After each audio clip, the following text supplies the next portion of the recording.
1982, Black Hollow Forest, West Virginia.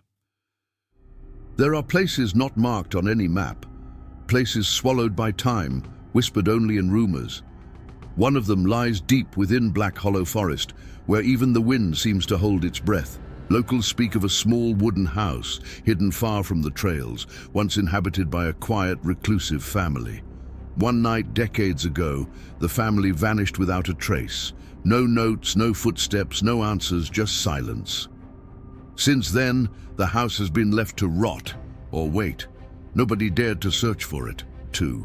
Until now, three lifelong friends, Derek, Miles, and Travis, set out on a weekend hiking trip, unaware of what the forest holds. They didn't believe in ghost stories. They came for fresh air, adventure, and maybe a few beers around the campfire. But as they ventured deeper into the heart of the woods, they found something that shouldn't be there. A house untouched by time, a place that felt wrong. The door stood open. The air grew colder. And behind them, the forest closed in. The sun dipped behind the hills, casting long shadows across the forest floor. Birds had stopped singing. The only sound was the crunch of boots on dead leaves as Derek, Miles, and Travis stumbled upon the clearing. There it was, the house. A small wooden structure, barely held together by time and rot. Its windows were black, like empty eye sockets. Ivy crept up its sides like veins, and the crooked chimney leaned slightly, as if whispering secrets to the trees. "I thought you said no one lived this deep," Derek muttered, pulling his jacket tighter. "I did," Miles replied, stepping cautiously forward. This shouldn't be here." Travis laughed nervously. "Creepy old place, but come on, it's just a shack." But even Travis felt it. The air was heavier here, thicker. Every breath carried the scent of damp wood, mildew, and something else, metallic, like old blood. Without speaking, they crossed the threshold. The floorboards groaned under their weight. Dust danced in the narrow beams of fading sunlight that slipped through broken slats.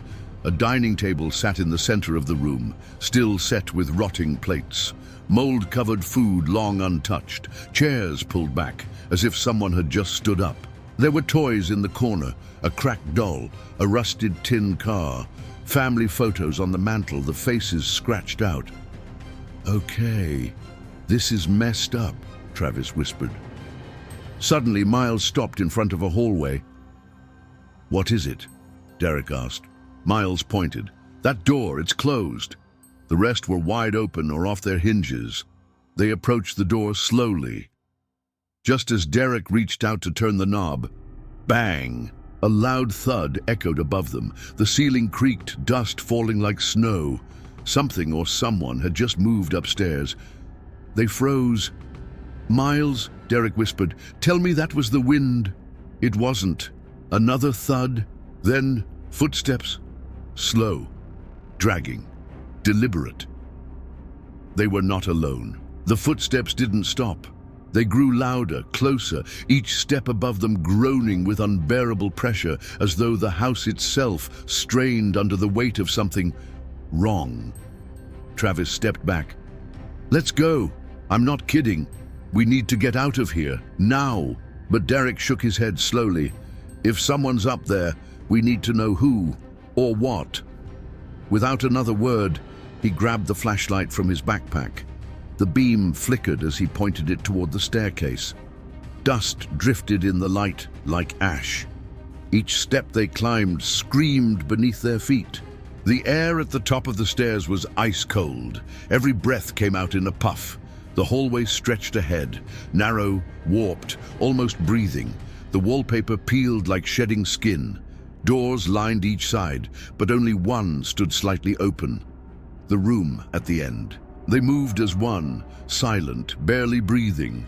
Travis stayed back, whispering, "Guys, something's not right. This house, it doesn't feel like it was abandoned. It feels like it's been waiting." Miles pushed the door.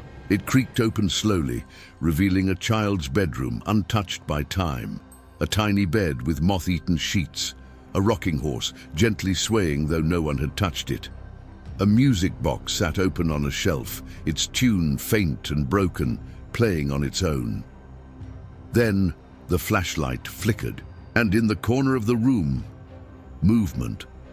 The shadows twisted unnaturally. A figure stood there, not fully formed, just a dark outline, its head tilted, arms too long, unmoving, but watching. Derek dropped the flashlight. The room went dark, and in that suffocating silence, a whisper slithered through the air. "Get out!" But the door slammed shut behind them. And when Miles reached for the knob, it was gone. Where there once was a door, only a wall. They were trapped. And the figure in the corner, it began to move. The room was frozen in time, but the figure wasn't. It crept along the wall, not walking, gliding, its form dragging the shadows with it. The music box slowed, notes bending and melting like candle wax. The air thickened, tasting like old wood and rot. Miles backed into Travis, whispering, "What the hell is that?" "I don't think it's human," Travis muttered, voice trembling. Then the walls began to breathe. A low groan rumbled through the floorboards. The wallpaper pulsed like skin over bone. Cracks spiderwebbed from the corners, and from within them, whispers. They never left. They never left. The rocking horse began to creak violently, banging against the floor with unseen force. Derek yanked his flashlight off the ground and turned it toward the figure. Gone. The corner was empty. But behind them, the sound of something wet crawling. They spun around and the closet door slowly creaked open. Inside, pitch black, then two hands, pale, child-sized, reaching out. Miles screamed and stumbled backward, slamming into the wall. But the wall gave way, not just creaked, opened like it was swallowing him. His body disappeared through a gap in the boards, and he was gone. Travis and Derek stood frozen. "Miles!" Derek pounded the wall. "Where the hell did you go?" From inside the wall came muffled banging and a laugh. Not Miles' laugh. A young girl's laugh, sickly sweet and echoing. Travis grabbed Derek. "We're not saving anyone if we're dead too. We need to get out, now!" But the room had other plans. The floor buckled, splintered, revealing a black pit beneath them. Something moved within it, slithering, waiting. And then they heard it again. A voice, distant but clear. "The house remembers." Derek turned to Travis. "What the hell does that mean?" But Travis's face had gone pale. On the wall beside them, a set of portraits had appeared, faded and cracked. In the first, a smiling family of 5. In the next, only 4, then 3, then 2, then them. The images on the wall shifted again, slowly, cruelly. Travis reached out toward the last frame, his hand trembling. There they were, Derek and Travis, frozen mid-expression, as if someone had painted them from memory. From behind them, the painted shadows thickened. Something was coming for them, even in the portrait. Derek yanked him back. "We're not staying long enough to see what happens next." But as they turned toward the hallway, the door was gone. In its place, a mirror. It hadn't been there before. The two stared into it. But something was wrong. Their reflections didn't move. The versions of themselves in the mirror stood perfectly still, wide-eyed, mouths agape, as if silently screaming. Then they smiled. The mirror Travis raised a hand and tapped the glass. Once, twice. And from the other side, a crack formed. The real Travis backed away. "We need to find Miles and get out of this nightmare." They turned to run back through the broken floor, but the pit was gone. Now there was a hallway, a long, narrow corridor lit by flickering oil lamps that hadn't been lit in decades. Without another option, they entered. The hallway twisted unnaturally. the air getting colder with every step. Paintings lined the walls, more portraits, each face frozen in agony, eyes scratched out with long, jagged claws. And then a sound, dragging from behind them. Travis turned to look and froze. Something was crawling along the ceiling, upside down, limbs too long to be human, face stitched shut, eyes milky white. Derek pulled him forward. "Don't look at it! Run!" They bolted through the corridor, but the lamps blew out one by one behind them. Darkness swallowed the hallway in quick bursts, closing in like a predator. And then, a door. A heavy wooden door with symbols etched into it. Old, angry markings. They shoved it open, fell through, and slammed it shut behind them. Silence. They were in a new room. Small, circular. Dust floated like ash in the dim light.